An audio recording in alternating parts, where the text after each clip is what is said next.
Hello everyone, Brandon here with Sierra Miles. Coming to you live today to talk to you a little bit about 5 tips for cybersecurity, a guide to protecting your business. This presentation is geared mainly towards healthcare organizations and wanting to just make sure that you guys have a few tips and tricks up your sleeves to help combat some cyber attacks. So we'll go over some statistics and some information, and then we'll get to the tips here in just a few seconds. So we'll get to that next slide. So 71% of data breaches happen to businesses with less than 100 employees. They don't just happen to large companies like Target, Home Depot, and all of these ones that you hear on the news. So many times do we hear that we're not a very big business, or we're just a small organization. And the reality is that it doesn't matter how small or large you are. In fact, a lot of times the small and medium-sized businesses spend less time on cybersecurity than larger organizations. So it actually makes them be a little bit more of a target. In fact, so cyber criminals actually target the smaller ones because they have a lot of personally identifiable information, or what's known as PII, and it can be used for identity theft, tax fraud, and other financial crimes. So just this is something to keep in mind. It doesn't really matter how small or large you are. It's something that you really should take into consideration. 60% of small businesses go out of business after a data breach. Data breaches are expensive. Between the legal, the IT, and having to recover that breach notification, and kind of having to explain to all your customers, clients, things like that, the expenses can really add up. So putting in a little bit of cost to kind of get that insurance in place so that you don't have to worry about that stuff is really a great idea. We encourage it. The Sierra Miles managed services that we offer helps a lot with that. So after a data breach, a lot of customers don't really have trust in that business anymore, and they typically look to go to another provider of those services. So there's a lot of stress and anxiety that's involved with it. It's a hindsight 2020 type situation. We want to get you the tools that you need so that you can ensure that you're keeping your business protected. Ransomware is really real. It's a threat to all businesses. It's a method of holding data hostage until ransom payment has been made to release data. We did a in-depth video on that, on ransomware, and kind of why it's important to worry about, and kind of what Sierra Miles does here to mitigate that and ensure that ransomware doesn't creep into your organization. So something that we always bring up, even though I've done a video about it, I bring it up again because as a healthcare organization, ransomware is still very real, and criminals are targeting healthcare organizations, law firms, financial services organizations. It isn't just the big businesses. So hospitals, law firms, other organizations have been shut down for weeks as a result of successful ransomware attacks that have encrypted the entire network and made access to company data and systems impossible. So I'm sure you guys probably heard, you folks have heard about, Northern Nevada Medical Center was breached. Their systems that they use to document data and things like that. I talked about that in my ransomware video, and we actually did a quick little video that updates on that. But it happens. It's out there, and this is something that's really you gotta be concerned about as a healthcare organization.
Best practices. Just having best practices in place and actually adhering to them is something that's so important that we don't see even in just basic business, across the board. So, although criminals are targeting small businesses, employing best practices can help you protect your company against cyber attacks and data breaches.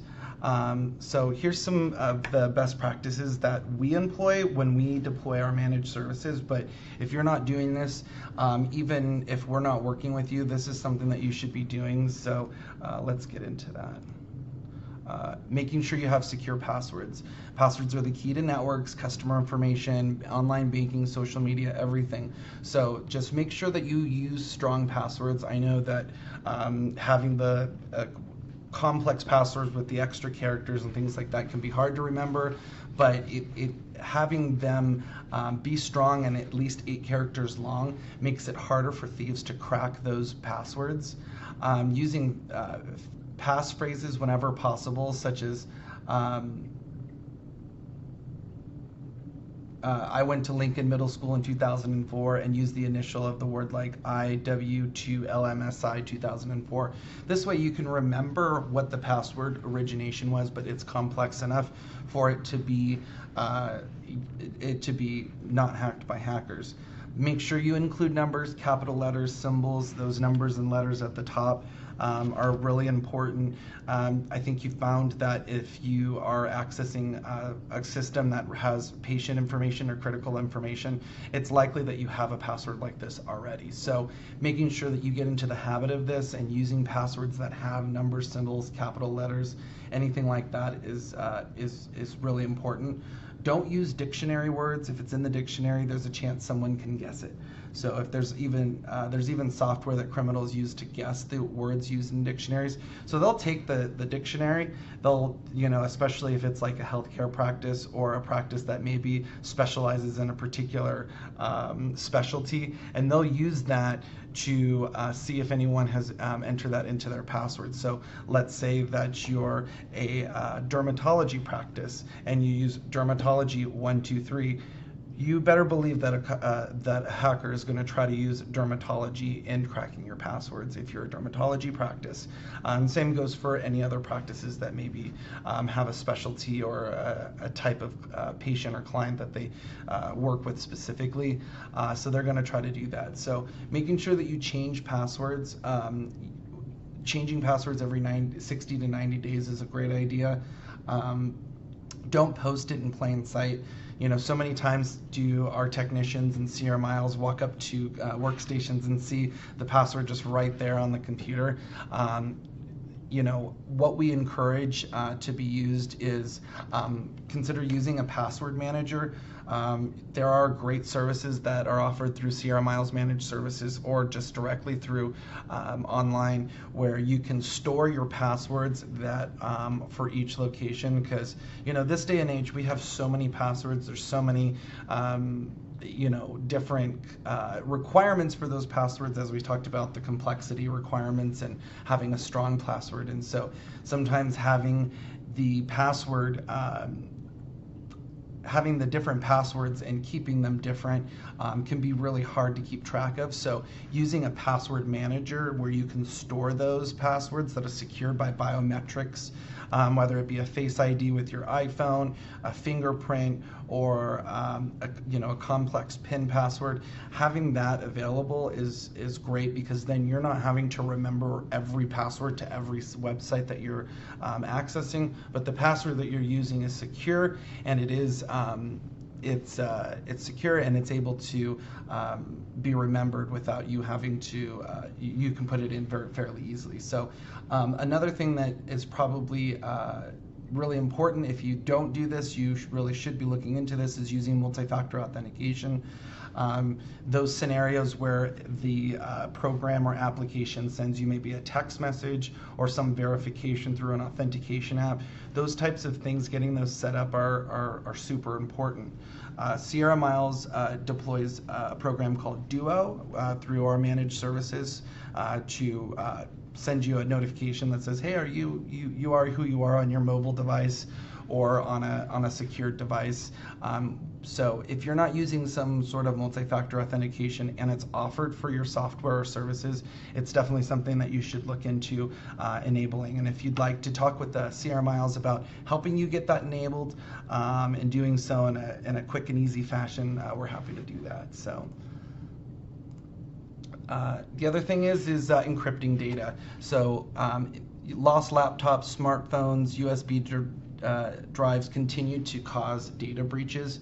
A lot of businesses don't realize how much information is on, say, a laptop or a phone with email. So it's important to ensure that those devices are encrypted if they're not going to be staying in the organization or at the practice on premise. The best way to protect sensitive information is to use encryption. Under many federal standard regulations, encryption is sort of the safe harbor. It means that if a mobile device is lost or stolen, then the data is encrypted, then the incident would not result in a reportable breach. So if you have a laptop that has patient information on it and that laptop is encrypted, you're safe. It would not result in a reportable breach. If you're not able to prove that laptop was encrypted when it was misplaced or lost, you would need to go ahead and report that. Customers find that affected individuals would not be notified if that workstation is encrypted. So there is of course a cost in ensuring encryption is enabled for mobile devices, whether it be email or workstation, but that's going to be a far less cost than it would be if that laptop was lost or stolen and you don't have evidence to show that it was encrypted. So we offer CR Miles Managed Services encrypts all of patient information or workstation information that's accessed with our services that we offer. If this is not something that you're doing with mobile devices, or if you're sending emails with patient information and it's not encrypted, we should definitely have a conversation, because this is something that is a huge red flag, and it's something that federal and state regulations require that you do adhere to and keep encrypted. So.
This is probably something everybody in the healthcare organizations are familiar with, a security risk assessment.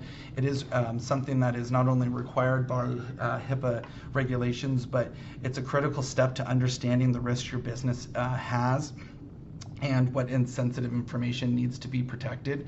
A security risk assessment will inventory customer, employee, vendor, and sensitive information, identify how you're currently protecting the data, and make recommendations on how to lower the risk to data. So a lot of folks, like I said, are familiar with this. In the healthcare organization, you have to do a security risk assessment to document your compliance so that if there is an audit, the auditor is able to validate that you're making a reasonable effort to mitigate risk within your organization. So without a thorough understanding of risk, it's difficult to implement the safeguards needed to protect your business. There's always going to be some deficiency in an organization that a security risk assessment will sort of determine.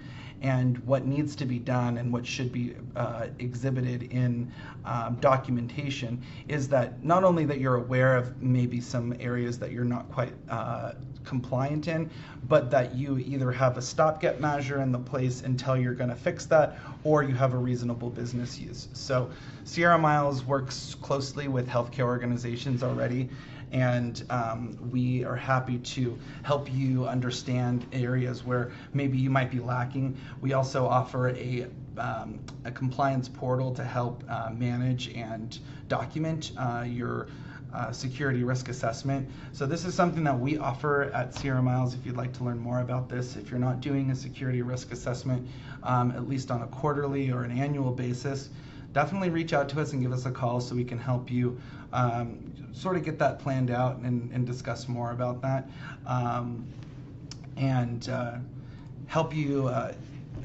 complete that, because that's something that is definitely a great safeguard needed to protect your business. And if you're not doing something like that, it's definitely something that you should be doing. So I really appreciate everybody joining us today and on the live stream. If you do have any questions, I'm Brandon with Sierra Miles. Feel free to give us a call at 775-420-4224 or visit us on the web at sierramiles.com. And if you have any questions or want to learn more about managed services or any of the topics that we discussed today, like I said, please reach out to us. This is something that we do on a daily basis, and we're happy to get you some information on all of the different things if needed. Thanks so much and have a great day.